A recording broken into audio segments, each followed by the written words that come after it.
Welcome to Color Country Politics, where we discuss all the important political issues facing Iron County, Utah. Our guests include elected officials and community leaders in or representing Iron County. This is episode 60, 2020 Candidate Forum, Tessa Douglas, School Board 1. Hey everybody, welcome back to Color Country Politics. We are continuing our post-primary and pre-general series. And we've got another school board candidate with us today. We are super excited to have Tessa Douglas. Hi, Tessa. Hi, Jenny. So I'm Jenny Hendricks. I am here with my co-host. I am Jesse Harris.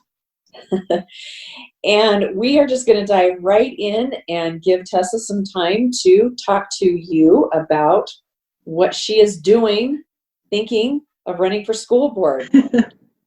So Tessa, let's just jump right in. Tell us a little bit about yourself. Okay, thanks. And also, first of all, thanks for having me on your podcast. I appreciate it a lot. So my name is Tessa Douglas, and I am running for school board in District 1, which is kind of the Enoch, unincorporated Iron County area of Cedar City. I grew up in Panaca, Nevada, which is a very, very small town just west of here. I moved here in 2000 to go to college at SUU and just loved Iron County. And so I've been here 20 years now. So I've lived in Cedar City, Enoch area longer than I lived in Panaca. And I just love this community. And because of my love for the community, I've really tried to give back in the ways that I could. I serve on the Rotary, the Cedar City Rotary Club Board. I've served on the Canyon Creek Services Board of Directors for the last 4 years, and I've planned their fundraising activities because I think it's important to raise the money that they need to support victims of domestic violence and sexual assault in our community. So if you've done Dine Out for Shelter anytime in the last few years, thank you so much, because that's one of our big fundraisers. I try to I've served on the Launch High School Planning Committee just because of my connection with Southwest Tech and the competency-based learning we do here. So I've served in that way as well. And I really, really love Cedar City. I have a family of 6 kids with my husband. We're a blended family, and they range in age from 6 to 15. So we've got a good fun time with all of those guys. My husband is Spencer, and he's the sales manager for Staley West, and really, really loves working there. He's a farm kid, so we just enjoy life here. That's great. I love all of your kids. I didn't realize that you had them from 6 to 15. That's quite a range. That's awesome. And a lot of them are the same age. Like we've got 2 13-year-olds, 2 10-year-olds, since it's blended, goodness. You know. Wow. I'll bet that's really fun sometimes. It is, actually. I love going out and exploring in the Panaca area, too. There's lots of cool stuff out there. You got Cathedral Gorge. There's those charcoal kilns up the road, highway between there. Going off to Caliente and Pioche to just check out the towns there. Really cool area. I love it. Yeah, there's a lot of cool stuff out there. It was an awesome place to grow up. What, Jenny? Yeah, I was just going to have to check it out. I haven't done any exploring out there at all. We've driven through a few times, but haven't taken time to really stop and explore. I think we got ice cream there once. Is there an ice cream place that's well known? No. Not in Panaca. I think in Caliente and in Pioche, I think they both have them. Okay. Panaca doesn't have a lot. All right, let's get back to you. Okay. Talk to us about why did you decide to run for Iron County School Board? So it started a few years ago, and it started with a frustration that I had about late start, early out Wednesdays, actually, because those are really, really hard. If you've got kids in elementary school and middle school or high school, Wednesdays are just horrendous. And I thought there's got to be a better way. No other school district does it this way. And I brought it up to a couple of school board members, and I felt like my concerns were dismissed. And I thought, well, I can get mad and just complain, or I can decide to do something. And so that was kind of the impetus that got me going on school board. But as I learned more about what the board does, what its responsibilities are, what actual authority it has, I thought, I work at Southwest Technical College, and I've worked at Southern Utah University for a long time. And I've kind of got this picture of the different options and opportunities that kids have after high school. And I thought there's probably some information, some experience I can bring to our school system to help make sure our kids are prepared for life beyond K through 12 too, knowing the different options that are out there and kind of what is required for those different forms of higher education or jobs, And so I thought, gosh, maybe there's something I can do here. And as I mentioned before, I really love serving the community. It makes me feel good. I believe strongly in leaving places better off, because you were there.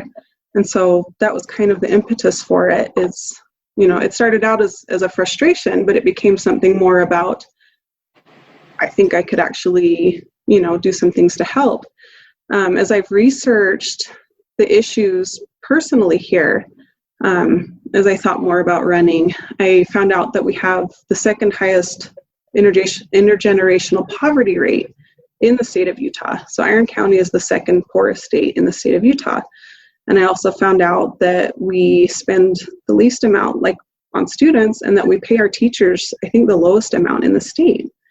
I thought these are problems, but these are things that the school board has power to help with. And so that became one of my driving forces as well, is how do we help our students, this county that is suffering from intergenerational poverty. We have low test scores, and there may be a tie to that, because if students don't have physical needs met, it's really hard to succeed academically. If they don't have support at home, it's harder to succeed academically. And so I thought maybe there's something there. I also learned that about 40% of children in Utah have all available parents in the workforce. So if they've got single parents, obviously the parents are working, but even, families with two parents, there's a lot of kids that just don't have parents home, they're working. And for me personally, when I was a single mom, it was really, really hard, and even still, to know that my kids go home after school and I'm still at work. In the summertime, my husband and I still work, and that's pretty much, almost half of our families here probably, right? It's how Utah is. And so I thought, to meet those physical needs of our impoverished students, as well as the students with working families, what if we can do something about after school programs? What if we can do something in the summer? There are nonprofits out there like Boys and Girls Club and similar organizations who maybe we could bring here and collaborate with, as a school district, and maybe do something with that to support our students and our families better. And so as I learned more, there was a lot that I saw that I think we can do to support our students so that they'll be more likely to succeed academically, and to support the families in general so that they can support their students better. And so that was a lot of my motivation as well. I also really respect teachers. I think all of us, I don't personally know of anybody who, if you say, who had the greatest impact on your life, most of us could name at least one teacher, right, who really, really impacted us. And so I think it's really important to support teachers, and I'd like to do that, through serving as well. And then lastly, as a parent of school-age children, I have a vested interest in our school board's decisions, so those decisions that the board makes, they have a very personal impact on me and on my kids. And I think it's important to have representation of people who actually have kids in our schools on the school board. I think that you make decisions differently when it affects your children. And so I think that's an important reason why I chose to run as well. What a fabulous perspective from so many different facets of your history and your experience. I love that you're bringing the SUU and the Southwest Tech perspective as far as, how do we give our kids the skills for their next step. And I sure hear what you're saying. It really resonates with me. But what do you do with your kids during the summertime? What do you do when you're a single mom and you're working, or there's two parents who are working. These are real issues that are affecting our community. And I'm grateful that you're bringing them up. I think that those are real things. That's where the rubber meets the road for a lot of local families. That's really great. Thank you. So let's turn to, what do you want to accomplish if you are elected to the school board? So the first thing personally that I would like to accomplish is changing late start, early out, because that's what got me going on this anyway. But I don't know of any parents who I've talked to that like late start, early out. They like the idea of the teacher prep. They don't like having late start and early out on Wednesdays. I don't know anybody who thinks that's a good idea, honestly, truthfully. And I've talked to a lot of parents. So that's the first thing that I'd like to change. I don't know what the best schedule is. Most school districts do early out on Fridays. And I personally like that, but in talking to parents, a lot of them don't. So if I were to be elected, I would do a survey. I would send a survey out to all of the district parents and just ask for their input on that so that we can make the best decision for everybody. But that would be the first thing that I would change. And then I kind of alluded to this, but I have this really big dream of figuring out after school and summer programs to support our students, and I don't think that the school district could fund that by itself. Obviously, it would take money and it would take time. But, we have facilities. They're not used in the late afternoons every day. We have facilities that aren't used during the summer. And so I think this would be a good use facility-wise to keep those buildings active and going, when we're out of school. And then I think it's good to build collaborations and partnerships with other organizations who can help mitigate, some of the cost of doing things like that. There would be personnel costs, there would be, food costs, there would be, power and electricity and things. And so I would seek out partnerships, like I mentioned earlier, with maybe organizations like Boys and Girls Club or similar types of things where they have programming established, they have resources in place, but we need to have maybe facilities and a place to just have the students come. And so that's like a big dream. I don't think that would happen quickly if it were to happen, but I think it's a really, really important thing that our school district could do to support students and families, to support their academic success. A lot of kids only get their meals while they're at school, so, we're helping mitigate that issue. So yeah, that's kind of my big dream is to actually create some after school and summer programming for those kids who need it, I think that's wonderful. And I think it's something that I think a lot of people in our community, it's been the kind of thing where they just deal with it because that's what you do. But if there was an alternative where kids could, when my kids were little, they still are bitter about this, but I would make them, read for an hour a day. They had to get out and play for an hour a day. If that was programmed with a summer program or an after school program, how much benefit would our kids get and not be sliding back during the summer? So, and I can't imagine that there's not organizations out there who've already got this programming done. I mean, we're not the only community that's dealing with these issues. No, we're not. And there are organizations and there are grants you can get to fund these types of things, and so we can apply for grants so that it's not necessarily coming out of the school district general fund, so there are ways to do it. But I think to make it feasible, you have to partner with the school district at the very least, or have the school district kind of pushing it along to make it happen. But I agree with you. Kids, we go back a little bit in the summer, and a lot of kids, you can ask them to read, but unless they're being watched or told, they won't. But if they've got, a young adult mentor or even a high schooler who's helping with the younger aged kids, it's more likely that they're going to do it. They're going to have more fun doing it. They're going to build connections and relationships with mentors who they can look up to. There's so many benefits from these types of programs. I love it. Let's do it. Okay, we'll do it. Okay.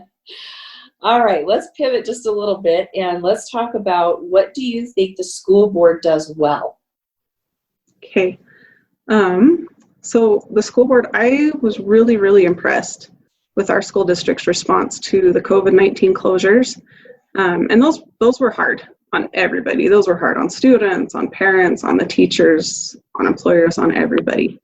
But what our school district did, first of all, the teachers, I mean, they were on break when we were closed, and they came together and they very, very quickly put together curriculum and teaching plans and figured things out so that they could teach in an online format. Most of them have never done that before, but they did it very quickly. And some of them found really creative and fun ways to engage their students still. And I was really grateful for that because that was a lot of work. And then the fact that we were able to get Chromebooks to kids who didn't have computers and internet hotspots to kids who didn't have internet, that is huge. The other thing is that we were able to still get breakfasts and lunches out, and they weren't just given out at the schools, but we bussed them around to different neighborhoods for kids who, couldn't get themselves to the different schools. So not only are you feeding kids who rely on those meals, you're giving them computer access who may not have it otherwise. You're giving them internet access who may not have it otherwise. And we're keeping our bus drivers and our lunchroom workers employed, because most of them are hourly. So that's huge for so many reasons.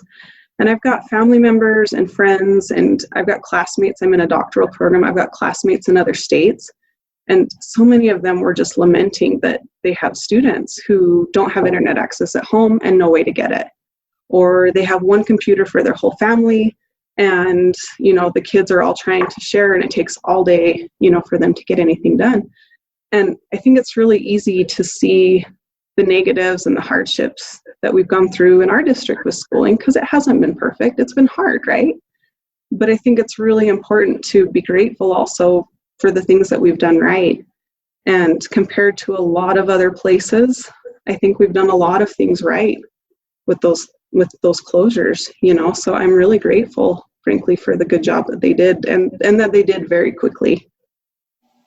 I think that's a really well made point. I was reading an article, I think it was Condoleezza Rice that actually was the author of this article, and talking about just what you were saying, how, going back to your point of intergenerational poverty, during the COVID closure, the economically distressed portion of our population suffered far more because they don't have access to the same internet. They may not have a computer or multiple computers. So I didn't realize that the school district had done all of that with the Chromebooks and the hotspots. That's really impressive. That's very cool. Yeah. Good job. And a lot of the extra stuff that they did is getting reimbursed through CARES Act funding too. So it didn't necessarily cost our district extra money, So that's a very well made point. I know that's something that, of course, we're very sensitive to is the cost, because as you stated earlier, we are one of the poorest counties in the state. I think economically we're fifth from the bottom, and then we've got all couple that I guess with the economic issues at the school district, and it sounds like it could have been far more devastating than it was. In a lot of places it was, and so and that's why I think it's important to look at what we did right here compared to other places, because it could have been worse. Very well stated. Okay, so let's give you some time and talk about what do you think the school board needs to improve. So I think that the current school board, they've struggled a lot with transparency and accountability. And I think that you see the result of that with kind of the attitude of the community at large towards them. There's not a lot of trust. And so I think the next school board is going to have to be really cognizant of that, of being extra transparent, of knowing that, they're going to be held to probably even a higher level of accountability than previous boards, because that trust has not been there for a while now. I also think they need to do a better job of listening to the community. School board members are elected officials, and as such, they've got an obligation to not only, serve their community in that role, but they've got an obligation to their constituents to represent them. And that doesn't always mean that you're representing your own personal interests, right? And so I think that the school board, the next one, is going to have to do a really good job of listening to the community and making sure that they represent those wishes. So with any elected official, this is something that I believe, is that if you're elected to represent a group, and you can't ask your constituents to answer every single question or issue or policy that you may come up with, right? And so hopefully you just make good, practical, pragmatic decisions, and people are happy with them. But sometimes there's decisions that they're not ambiguous at all, right? Like, it's pretty clear what your constituents want. And the best example I can give of that, and the one that's kind of on everybody's mind, because I hear it a lot, is the Redmond mascot change. To me, it's very apparent, and this is in hindsight, but it's very, very apparent that this community as a whole was not ready for that change. And I think that's been expressed a lot, and it's been expressed pretty clearly. And I think that was probably an example of the school board of elected officials not listening to their constituents. And so that's something that's very, very important. It's something that I'm very aware of. I think all of the school board candidates have probably been contacted multiple times about the Redmond mascot change. I know I have, and I know Dave has, because we talk, and I'm guessing everybody else has as well. The thing that's hard for me with that I'm ambiguous on, is it's very clear to me that almost everybody I've talked to did not want it changed, right? What's not clear to me is I've got people who are telling me, change it back, change it back, change it back. But I've also got a lot of people telling me, oh, I think it's water under the bridge at this point. I think it'd be counterproductive to change it back. And so on that one, I really want to find out, like, legitimately what the community wants, because it was a very divisive issue, and it's obviously a very important issue to this community at large.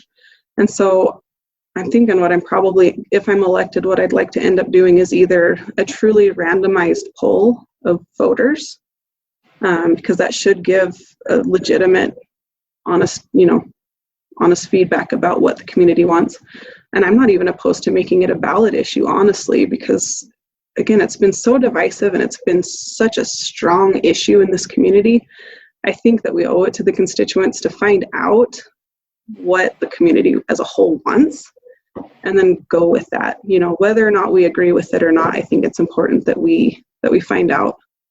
And so that's something that I want to do if I'm elected, is legitimately find out, make the decision that the community wants, and then hopefully we can move past it, because it's been a really difficult one.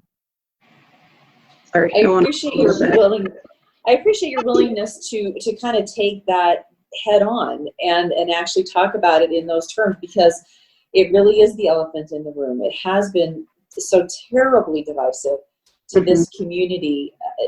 I mean, it just is tragically divisive. I can't, it's hard to wrap my brain around the ugliness that has surrounded this debate, and really how it's torn the community apart. So as a candidate willing to take that on, take that bull by the horns and talk about it in those terms is quite impressive. I haven't heard any other candidates really talk about it in those terms. So I appreciate that transparency and that willingness to really face those tough community issues. I think that's fantastic. Thanks. And I think any of us, even if we avoid talking about it, it's going to be a major component of this election. I've had people tell me flat out that they're basing their entire decision on school board on whether or not they'll bring the mascot back. And so regardless of whether we want to make it an issue as candidates, and sometimes it's hard because it's a very emotional issue, but there's practical things like budgets and policies, that you have to focus on as well to do a good job. I think it's an important issue to the community, and so it should be an important issue to school board candidates and school board members. And truthfully, I want to know what the community wants, but I want it to be legitimate knowledge. I don't want it to be a vocal majority getting what they want. And that's why I said I'm not opposed to making it even a ballot measure. I really don't, because I genuinely want to know. And I'm hearing so many different opinions that it's hard to know what the majority want, So yeah, it's a tough one. That's tough to have people say that this is my only issue that I'm going to vote on, as you just so eloquently described so many other really critically important issues that this community is facing with regards to our school district and our school board. I mean, there's real issues that need to be addressed. And so as a community, I as a community member, I support your willingness to kind of move us past that and get to some of these, the other issues that are so important that you were talking about. So I really do appreciate that. Oh, thank you. Same here, especially because all too often volume is used as a substitute for gauging whether or not something is popular. And there has certainly been a lot of volume on both sides on this issue. Mm-hmm. That's why it's been so divisive. You've got one camp that is adamantly, wanting to bring it back, and another camp that's, adamantly opposed to bringing it back. And then a lot of people who are in the middle who say, I hate that it was changed, but I don't necessarily want to bring it back. So it's really hard to know, but it would be awesome. I love this community. So if we could find a way to come back together and figure that out, I would really, really love that. And I hope that the next school board can facilitate that, because I think for the community as a whole, that's important. And I think for our educational system, it's important, Yeah, I 100% agree. I mean, we've got to get these kids back focused. I mean, and not that the kids are focused on the mascot issue, I think as much as some of the adults are focused on it, but the kids need to have the space to do what they need to do and get prepared for what's coming next at them. So thank you for that. I really appreciate that. Okay, we're going to give you an opportunity now to just tell us, what else do you want the community to know about Tessa Douglas? Make sure you give us your Facebook information, your website information, anything else that you would like voters to know. So first, just so I don't forget, is that my website is tessaforschoolboard.com, or tessaforschoolboard.com. Yeah, just Tessa, the number 4, schoolboard.com. And then I'm on Facebook. I have a Facebook page that is, again, just Tessa Douglas for School Board. You can just search for it in there. As far as what I want voters to know, I guess, is that my number one decision maker on things that are ambiguous, right? Like maybe not the Redmond, but things that are ambiguous, is my number one decision maker is I will always try to consider what is in the best interest of the students. And I will base my decisions around that. That's where my heart is. That's what I do in my professional life at Southwest Tech. It's what I did at SUU. It's just try to make decisions based on what will serve our students best and what will do the most good for the most people. And so hopefully that resonates with voters in our community, and hopefully I get a chance to serve in this way. If not, I'll continue to serve in the other ways I do, because Iron County is a great place. It really, really is. And there's so many good people here. And it's just an honor to be a part of such a great community. So thank you for the opportunity, I guess, to run and possibly represent you. Yeah, very well said. We talk about that a lot, how great this community is, and how blessed we are to be a part of it. And so thanks for all of your words today and sharing that with us. We've had Tessa Douglas on with us today. It's been fabulous. I've enjoyed our conversation. And Me too. I'm glad. We're not so scary, right? Not so far. Well, Tessa, thanks so much for giving us your time today. This has been Color Country Politics. I'm Jenny Hendricks, along with Harris and Tessa Douglas. And we'll see you soon. Bye-bye.